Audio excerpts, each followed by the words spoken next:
नमस्कार बच्चों। संत तुकाराम स्कूल से मैं अर्चना शेके आज आपको 8वीं कक्षा की एक कविता पढ़ाने जा रही हूँ। हमने 2 दासिकाओं में देखा कि कवि ने इस कविता में क्या क्या बताया है। तो आगे का कुछ बाकी जो रह गया हुआ हिस्सा है, जो पंक्तियां है, वो हम आज देखने वाले हैं और देखेंगे कि कवि ने क्या क्या बताया है कविता में।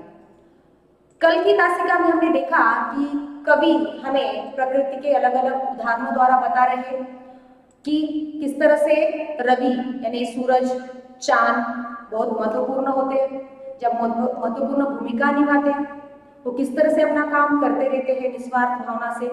और आगे कवि ये भी बताते हैं कि तुच्छ तृण यानी घास, उनका भी कितना महत्व है। जैसे कि अभी आपको इन चित्रों में दिखाई दे रहा है कि किस तरह से घास का, जो आपको बहुत सामान्य लगती है, बहुत तुच्छ लगती है कि नहीं, लेकिन उसका भी कुछ महत्व होता है। तो ये आपको यहाँ पर नजर आ रहा है किस तरह से सभी जानवर, उनके लिए ये घास कितनी महत्वपूर्ण है। इतना ही नहीं, यहाँ पर आपको एक घोंसला दिखाई दे रहा है, पंछियों का घोंसला, यानी पंछियों का घर इन तिनकों से, इन घास की छोटी एक एक तिनका जो रहता है उससे उनका घर बनता है। तो ये घास जो छोटी दिखती है वो छोटी नहीं, वो भी अपना निष्क्रिय भी नहीं है, यानी उसका भी कुछ ना कुछ उद्देश्य है, उसका भी अपना एक काम रहता है और उसका जीवन तो बहुत छोटा रहता है, फिर भी उस छोटे से जीवन में बहुत कुछ देने का काम वो करती है, बहुत कुछ देकर संसार को वो अपने जीवन का अंत करती है, यानी घास सूखती है अंत में। तो ये बताकर कवि हमें इनसे कुछ प्रेरणा लेने के लिए कहते हैं। तो हमने कल देखा था, हमें आज देखना है कि कवि आगे क्या बताने की कोशिश कर रहे हैं। यानी सब उदाहरण यहाँ पर कवि ने दिए, लेकिन आगे कवि क्या कर रहे हैं, यानी ये कविता कुछ उद्देश्य से लिखी है, वो कुछ बताना चाहते हैं कवि इस कविता से। तो ये सारे उदाहरण हो गए, सूरज का उदाहरण हुआ, पेड़ का उदाहरण कवि ने दिया, तिनका सॉरी घास जो है छोटी सी, उसका उदाहरण कवि ने दिया। तो ये सब उदाहरण कवि ने क्यों दिए और आगे कवि क्या कह रहे हैं, ये हमें आज देखना है। तो देखो, कवि आगे कहते हैं कि तुम मनुष्य हो, तुम मनुष्य हो, अमित बुद्धि बल विलसित जन्म तुम्हारा। कवि आगे कहते हैं कि तुम मनुष्य हो, अमित यानी इतनी बुद्धि तुम्हें भगवान ने दी है। सबसे बुद्धिशाली प्राणी अगर संसार में कोई है तो वो है मनुष्य। मैंने आपको पहले तासिका में भी बताया कि इंसान के पास हाथ है, पैर है, आंखें हैं, बोल सकते हैं हम, सभी इंसान एक दूसरे से संवाद कर सकते हैं, इतना सब कुछ हमें मिला है और साथ में बुद्धि मिली है जिसके बलबूते पर आज हम बहुत प्रगति कर रहे हैं, अपना विकास कर रहे हैं। तो वही कवि यहाँ पर कह रहे हैं कि तुम मनुष्य हो, अमित बुद्धि बल विलसित जन्म तुम्हारा। यानी जिस प्रकार जानवर बोल नहीं सकते, अपनी भावना व्यक्त नहीं कर सकते, उस प्रकार वैसा हमारा नहीं है, हम बोल सकते हैं, साथ ही हमें हाथ पैर दिए भगवान ने, उससे हम काम कर सकते हैं। और इतना सब कुछ तुम्हें भगवान ने दिया है, ऐशो आराम दिया है, हम देखते हैं कितने आराम से रहते हो, उसी प्रकार उसके साथ हमें बुद्धि दी है। लेकिन कवि कहते हैं कि इस बुद्धि का तुमने सिर्फ अपने लिए प्रयोग यानी इस्तेमाल किया होगा, लेकिन इस बुद्धि के सहारे तुमने कभी अपने देश का भला चाहा है या कभी समाज में रहने वाले लोगों के बारे में सोचा है? ये कवि यहाँ पर हमें सवाल पूछते हैं। देखो आगे कवि क्या कहते हैं, क्या उद्देश्य रहित हो जग में तुमने कभी विचारा। अपने मन से ये बात पूछने के लिए कवि ये कह रहे हैं, क्या उद्देश्य रहित हो जग में, जिस प्रकार से सामान्य या तुच्छ तृण का, तुच्छ पत्तों का भी यानी सामान्य दिखने वाले, छोटे दिखने वाले पत्तों का महत्व है, उनका भी जीवन में कुछ उद्देश्य है, वो काम करते रहते अपना। तो तुम जो बुद्धिशाली प्राणी हो, जो सब कुछ भगवान ने तुम्हें दिया है, तो एक बात अपने मन से पूछो कि तुम्हारा जीवन उद्देश्य रहित है क्या? जीवन में तुम्हारे कुछ उद्देश्य नहीं है क्या?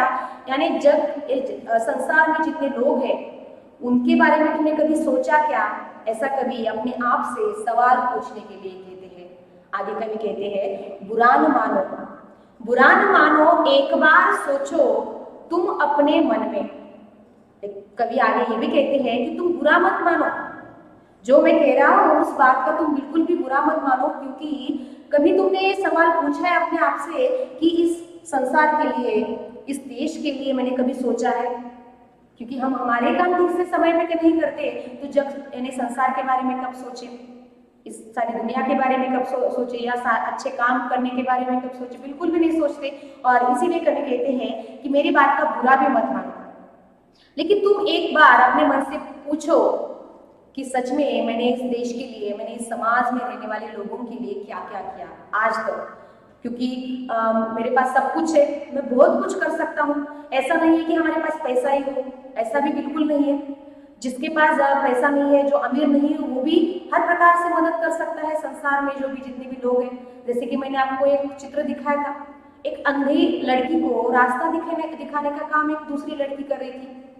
ऐसे बहुत काम कर सकते हैं आप। तो ये सत्कर्तव्य है, या ये दूसरों के बारे में सोचने का काम कोई भी नहीं करता। कितने ऐसे लोग संसार में होते हैं जिनको मदद की जरूरत होती है लेकिन नहीं करते, अनदेखा करते हैं, देखकर भी अनदेखा करते हैं ऐसे काम की तरफ, या जो भी जिनको हमारी मदद की जरूरत है। तो यही कवि कह रहे हैं कि मन को एक बार पूछो कि आज तक तुमने इस दुनिया में रहने वाले लोगों के लिए क्या किया। आगे कवि कहते हैं कि क्या कर्तव्य समाप्त कर लिया तुमने निज जीवन में। अपने निजी जीवन में तुमने सारे कर्तव्य पूरे किए क्या।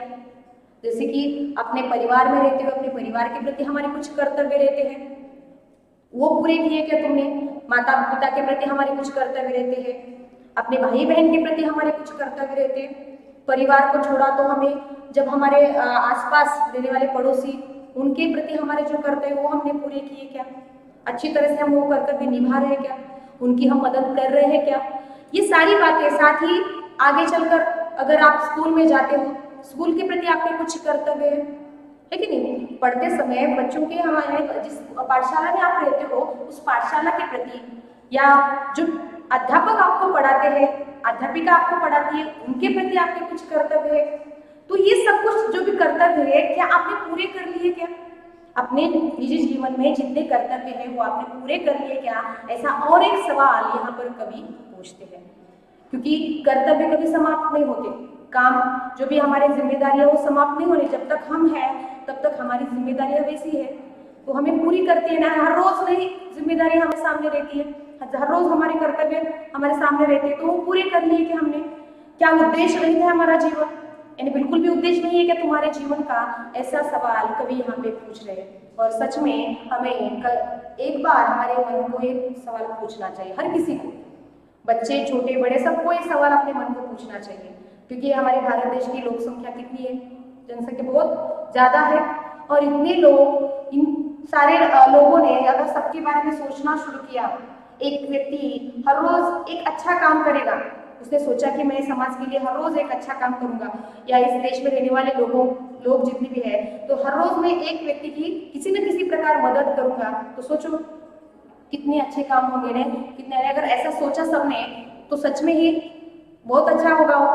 लेकिन ऐसा कोई भी नहीं सोचता, अपने काम में सभी तल्लीन रहते हैं, अपना काम करते रहते हैं, अपना स्वार्थ देखते रहते हैं। कभी कभी बहुत हम देखते हैं दुर्घटनाएं होती है रास्तों पर बहुत सारी, तो वहां पर एक आध व्यक्ति घायल दिखाई देता है हमें, फिर भी हम उसकी मदद नहीं करते, ऐसे ही चले जाते हैं। वो हमारा कर्तव्य नहीं करते, उस कर्तव्य को हम नहीं निभाते। तो वही कवि ने इस कविता के माध्यम से हमें बताने की कोशिश की है कि इन प्रकृति के सारे चीजों से हमें कुछ सीखना चाहिए। क्योंकि ये कुछ भी उनको मिलता नहीं है उसके बदले में, फिर भी वो अपना काम करते रहते हैं। तो हमने उनकी तरह ऐसा एक तो काम किया है क्या, या कितने काम किए आज तक, कि हमारे जीवन का उद्देश्य समाप्त हुआ क्या।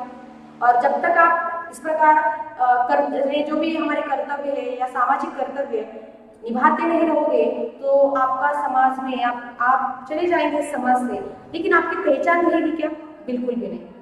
जब तक आप इस प्रकार के सामाजिक उत्तरदायित्व, सामाजिक कर्तव्य जो कि सबके हित में है, ऐसे कर्तव्य जब तक नहीं निभाते या पूरे नहीं करते, तब तक आपका समाज में बिल्कुल भी नाम नहीं लिया जाएगा। उसी व्यक्ति का संसार में अस्तित्व रहता है मरने के बाद भी, जो व्यक्ति संसार के लिए कुछ अच्छा काम करके जाता है। और वही इस कविता में कवि ने बताने की कोशिश की है।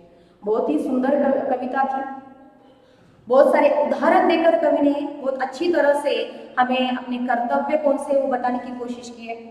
प्रकृति के हर एक जो भी चीजें हमने यहाँ पर देखे, उदाहरण कवि ने बताए हैं, उनको हम हर रोज देखते हैं। लेकिन कभी उनसे कुछ सीखने की सीखते नहीं है।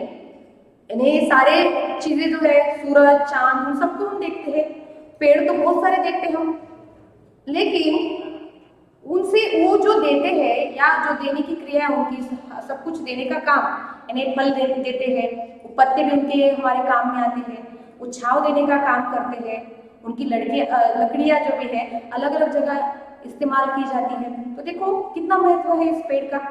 तो इनको हम देखते हैं लेकिन इनसे कुछ सीखते नहीं है कि देखो ये निर्जीव होकर भी, ये पेड़ निर्जीव है फिर भी इतना सब कुछ देता है, सूरज जो सारे संसार को रोशनी देता है, तो इनसे हमें कुछ सीखना चाहिए, ऐसी बात हमारे मन में कभी भी नहीं आती है। तो यही सिखाने की या बताने की कोशिश कवि ने इस कविता में की है। बहुत ही सुंदर कविता थी, बहुत अच्छी सीख हमें इस कविता से मिली और यहीं पर हमारी यह कविता समाप्त होती है। राम नरेश त्रिपाठी जी ने बहुत ही अच्छा संदेश हमें इस कर्तव्य इस कविता के माध्यम से दिया है। निश्चित ही आपको इससे कुछ ना कुछ सीखने को मिला है। तो अगली दासिका में अगला पाठ लेकर मैं आपके सामने हाजिर रहूंगी। तब तक के लिए धन्यवाद।